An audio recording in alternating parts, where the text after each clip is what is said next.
Oh, the Dutch, Pezza, it was so close. I felt like all these emotions happening in my heart. I felt all these emotions in my heart at the same time. Oh, the Dutch, it's the hope that kills you, Pezza. And I wanted a boil over. And fucking hell, man, the Dutch, god damn it, it was so close. It was, man. I think what we can take away from last night's proceedings, he goes, is that the Netherlands are going to do some damage. I see that as a message to the rest of the tournament. You know, they're not here to make up the numbers, the Dutch. They're here to cause boilovers. You know, they want lava frothing over the cup and all of us to burn in its wake with that fucking, like that fiery orange from the jersey, from the Guernsey, led by Buster Leder, sitting in the sheds after the game, 60-odd, forfer, saying, "Fuck's sake, boys!" I thought it was a very, very good start from the Dutch. I'm happy with it. Pakistan look fragile, but they have points on the board to take into the apocalypse match next Sunday. So I'm still pretty happy with how everything went there in Hyderabad. You are watching TGC's World Cup Morning Glory, and it is brought to you by Cricket.com. You can download the Cricket.com app right now, Pezza. You can also follow Cricket.com on their YouTube channel, cricket.com/TV, in the search engine of your YouTube device. That's how the internet works. That's Cricket.com supporting TGC. Pezza, first of the three things today. Pakistan had a stick first. He goes. They went first there in Sunrisers Hyderabad, and at 40 for 3. 40 for 3. There was some Simpsons old Gill collar tugging. I got to say, not to be confused with Shubman Gill, who's scratching his body at the moment. Apparently, he'll be fine for Sunday.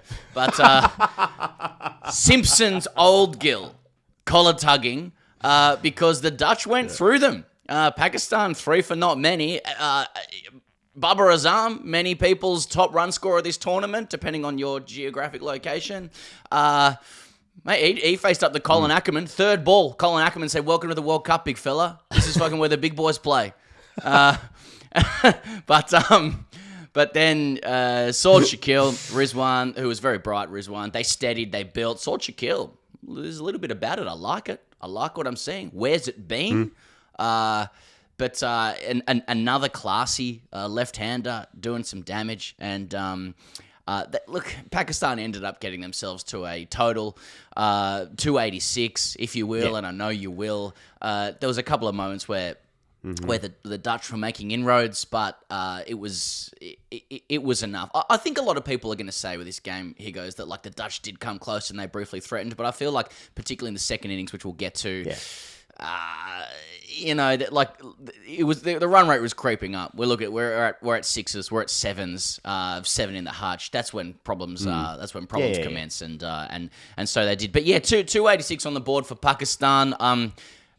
Anything you want to say about that innings? Because I do want to get into the moment of the match, frankly. Yes, I do.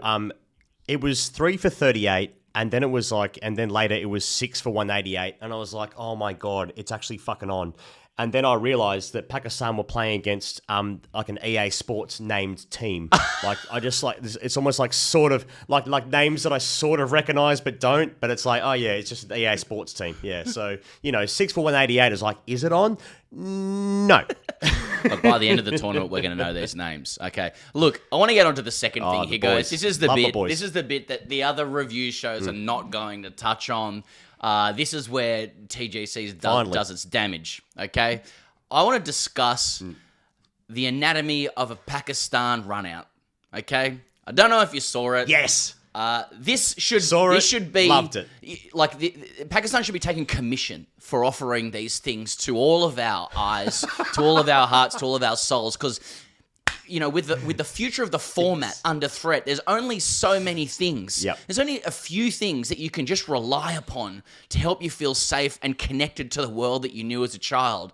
And from Pakistan, it's the way they can arrange and a run out.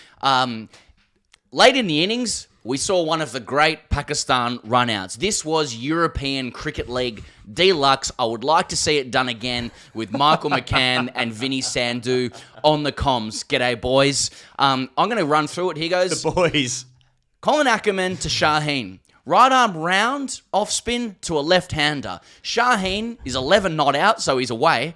Decides to premeditate a reverse sweep. It's speared in at leg stump, so he's in a massive, unsightly tangle. The ball balloons to the leg side, straight to the man at 45. Okay, is that all that's happened? No. For some reason, simultaneously, Nawaz is now halfway down the wicket. Turning back as the man at 45 pings it in about 3/4 speed. Is the run out on? Is it not? I'm sort of giving it to the bowler. I'm sort of not. Now, it's at the base of the stump, but it misses. Ackerman, who's bowling, backs up a little bit to take it, collects his shin on the half volley, ricochets out to the vacant mid-on. And now is when the calamity really begins. Now is when Pakistan starts ticking off, going, oh, it's on here. It is on. So Ackerman's now out to pursue it at the vacant mid-on area. Shaheen, who was previously in this unsightly tangle, he senses an opportunity, not for buzzers, technically, but a stolen run. So now he's halfway down the wicket, while Nawaz is still recovering from trying to make his ground the first time, effectively starting his journey for a run from about 25 yards. It's not a tight turning circle either. Here goes. It's a big old cruise ship trying to get going. So by the time Ackerman picks up the ball at the vacant mid-on, having hit his shin, Shaheen is very safe at the danger end, 3/4 of the way down the wicket at the bowler's end, but Nawaz still has a fair journey to go. Now we know, here goes, that Ackerman is a fucking deadeye, okay? He throws down the stumps direct, running out a bloke who's basically attempted 2.5 runs for a ball that lobbed to 45. Gorgeous calamity. Pakistan Deluxe. The boys are here. So are we. Pommy and Bangwa laughing and saying, I can't believe it. Perfect. Thank you. Leave a fucking like for Sam Perry. Subscribe to this channel for Sam Perry's description of the greatest moment of this World Cup. That was fucking poetry, Pezza. Well played, sir. Well, that for me is a highlight of the entire match.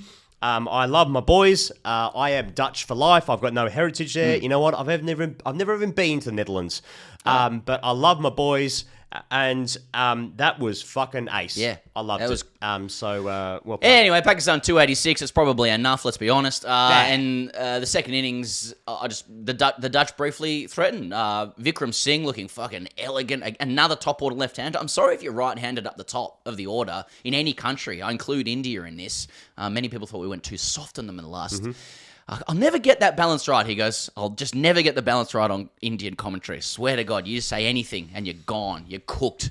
But anyway, yeah, India need to kill its right-hand top orders because top of her bats because left-handers look the fucking business. Vikram Singh looked incredible. Unfortunately, Max O'Dowd missed out, the Dutch Pekovsky, but he'll be back. And Buster Leader, he goes 60-odd, looking good. The Dutch, what are we looking at here? Like, we're none for 30 or 5, not bad. 2 for 120 at one point. Run rate pushing up to 7s. I thought it was going to create some trouble, and it did. Harris Ralph goes through a few of them. Yep. Poor old Scotty Edwards, Netherlands captain. And this is a team that's like chased 300 plus to knock over the West Indies. Poor old Scotty Edwards. Yep. Comes in second pill facing Harris Ralph. He gets a 95 mile per hour off cutter into his pads, unfortunately. Now, you don't really get them in Premier cricket in Victoria. You know, like, I know Evan Goldus can crank it up at Princess Park, but it's not quite the same as Harris Ralph, who has played grade cricket, albeit in twos in Sydney. I would say, Pezzo, you don't get that in Victorian Premier Cricket, but you do get it in Sydney Test Cricket in second grade, literally speaking. What the fuck was that like when Harris Ralph was bowling in the nets? It was like, who's this bloke bowling twos? Oh, anyway. When you look at the scores throughout the innings, and it's it's kind of close, but it's also just not in any capacity because I think the Netherlands were playing really well and they were going at sort of 4 and over. They needed to go at 6s, then 7s, and then later 8s, and it was they're just not that kind of team to chase 300 against a fucking a top nation. They needed to win the game by bowling Pakistan out for even 250, but more likely sort of 180. But Was they're it going to close? win a game. They're Not going really, man, I don't to think. win a game this tournament. Do you like I it? totally know Do you what like you it? mean. I think that as the tournament wears on and other teams are under pressure, the Netherlands might get that game where everything goes their way. Some teams are watching that going like, oh fuck, I hope it's not us when that happens. You know, when Scotty Edwards bust a leader, the Dutch South Bukowski and the boys get it all together. Anyway, a fragile Pakistan team gets some points on the board. That's helpful because it means it takes some better context into the Apocalypse game next Sunday. The Dutch show their wares. They're going to win some games and annoy some teams this tournament. That's going to be a fucking great circuit for them. We're right behind the boys. Let's get into hashtag AskTGC. Here goes. I'm leaning towards my screen because I can't see anymore. This is from Suyash Gandhi 8680. Okay, so already some Congress stuff there, so we're in trouble probably for reading that name. But hashtag RCDC, Shut Khan's good looks, or Max O'Dowd's imposing hair lofts. Which of these belt buckle openers has played a bigger part in the Netherlands' defeat today? Hashtag predicted 5 hours prior to match. Fucking so harsh on Max O'Dowd, who, as the fans of this channel know, he is our boy. Shadab Khan is a stunningly good-looking boy. And I think that that's just the answer. Like, Shadab Khan is he's a good-looking man, and he will defeat many a nation, not just in a cricket sense, but also spiritually speaking. So that's the answer. Leave fucking Max O'Dowd alone, because he's our boy. He's our guy on this channel.